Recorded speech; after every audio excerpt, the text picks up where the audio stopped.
스스로 본문을 읽고 묵상하고 이해하는 능력, 저는 그것을 독해 능력이라고 부르는데요. 이 독해 능력을 가지고 말씀 앞에 서는 일들이 어느 때보다 중요한 때를 지나고 있습니다. 이 능력이 없이 그저 신앙적인 열심만 있다면 다른 교묘한 가르침에 휘둘릴 수도 있고 속임을 당할 수도 있습니다. 정말 정신 바짝 차려야 되는 부분이죠.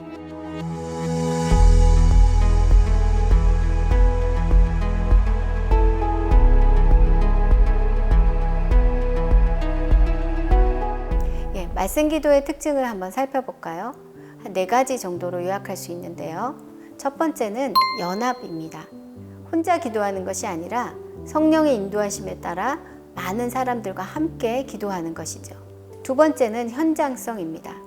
지금 이 순간에 역사하시는 성령의 인도하심에 따라 기도하는 그런 기도의 특징을 갖고 있습니다. 이전과 다른 또 매일 새로운 것을 경험할 수 있게 해주는 그런 특징이죠. 세 번째는 순종입니다. 여러 사람이 모여서 함께 기도할 때 그곳에는 질서가 잡혀야 되는데요. 그 인도자로 세워진 사람에게 순종하는 것, 그리고 함께하는 지체들에 순종하는 것, 그리고 우리가 정한 규칙에 순종하는 것, 이것은 성령님께 순종하는 것과 동일한 것입니다.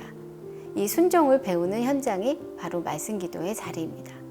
그리고 네 번째는 기도는 내가 말하는 것이 아니라 듣는 것이라는 것을 배우는 현장입니다. 말씀을 읽는다는 것 자체가 내가 하나님께 내 말을 쏟아놓기 전에 하나님의 음성을 듣는다는 뜻이기 때문이죠. 여러 사람과 같이 듣고요. 먼저 말씀을 읽기 때문에 말씀을 통해서 1차적으로 듣고 두 번째는 지체들을 통해서 듣습니다. 그리고 그 들은 말씀들을 하나님께 다시 올려드리는 그 기도를 통하여 진짜 기도는 듣는 데서부터 시작한다는 것을 확인하고 경험하게 되는 거죠. 이것을 다 제가 따로따로 설명을 드렸지만 실제로 말씀 기도의 현장에 가시면 이 4가지가 한꺼번에 일어납니다. 마치 우리가 운전 기술을 배울 때 차례차례 배우게 되지만 실제로 운전 현장에 가면 그것이 한꺼번에 다 일어나는 것과 같이 이 모든 일들은 정말 순차적인 것이 아니라 자연스럽게 그리고 모든 것이 동시에 역동적으로 일어나게 됩니다. 그 현장은 그거 자체로 주는 기쁨이 있어요.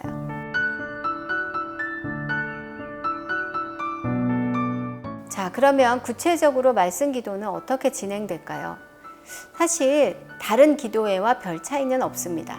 찬양과 기도로 기도회를 준비하고요.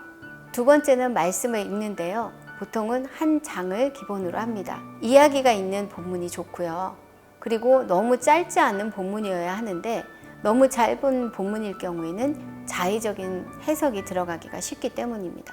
한 본문을 함께 읽고 소리내서 읽고 그것을 듣는 가운데 하나님의 음성을 또 경청합니다. 그리고 그 말씀 가운데 전체적인 맥락에서 주님께서 무엇을 말씀하고 계시는지를 주목해서 듣는 거죠.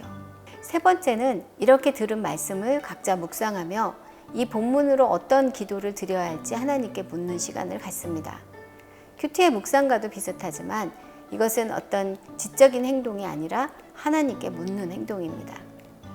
그 시간을 주신 하나님의 그 기도의 제목들은 정리하시되 이 본문 전체가 말하고 있는 중요한 핵심이 무엇인지를 먼저 주목해 보시고 그리고 나서 세부적인 내용 중에 나에게 하시는 말씀 또 어떻게 기도하라고 하시는지를 주목해 보시는 것이 좋겠습니다.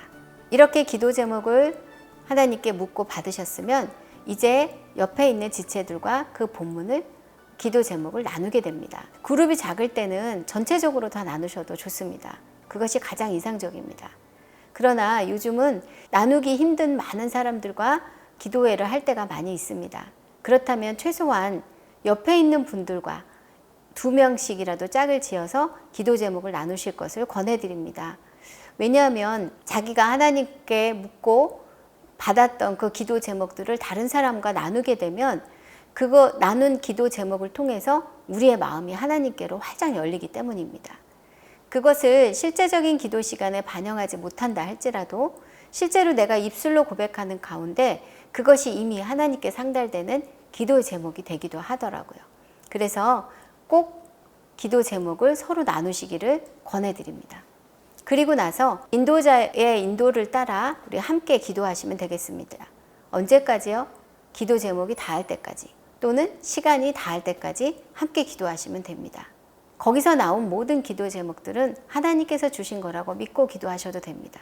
때로는 엉뚱한 것을 나누시는 분들도 있을 수 있어요. 그러나 그 마음의 중심을 주님께서 주장하신다는 것을 우리가 믿는다면 모든 것을 다 합하여 우리가 기도하고 하나님께 그 결과를 맡기면 되십니다.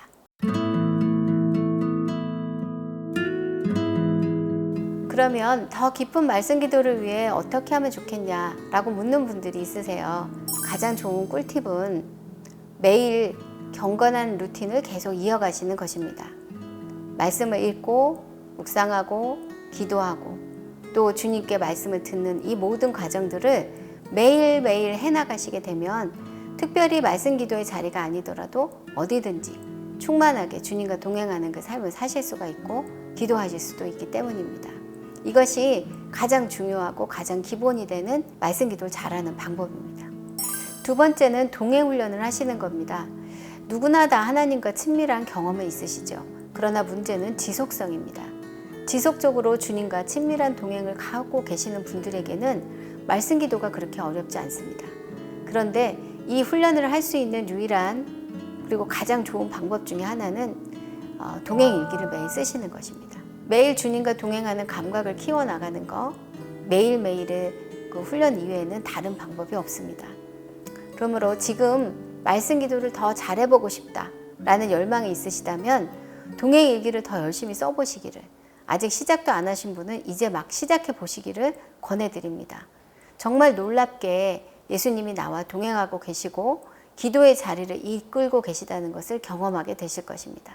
그리고 세 번째, 말씀 기도는 아무래도 많은 사람들과 함께하는 기도의 현장일 때가 많습니다. 그래서 정말 중요한 것은 골방에서 혼자 기도하는 시간이 반드시 필요하다는 것입니다. 보이는 것에만 집중하다 보면 결국은 속빈 강정처럼 속과 겉이 다른 사람이 되어 탈진이 오기 쉽습니다. 그러므로 말씀 기도를 정말 잘하고 싶으신 분들은 혼자 하나님 앞에 나아가는 독대하는 시간들을 반드시 가지시기를 권해드립니다. 말씀 기도는 특별한 기도 방법이 아닙니다. 사실 여러 성도님들께서 이미 행하고 있었던 기도의 방법일 수도 있습니다. 그러나 이렇게 말씀으로 기도하는 일들이 계속된다면 말씀이 기도가 되고 기도가 삶이 되는 그 놀라운 은혜를 경험하시게 될 것입니다.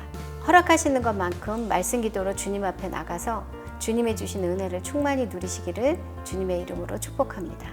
감사합니다.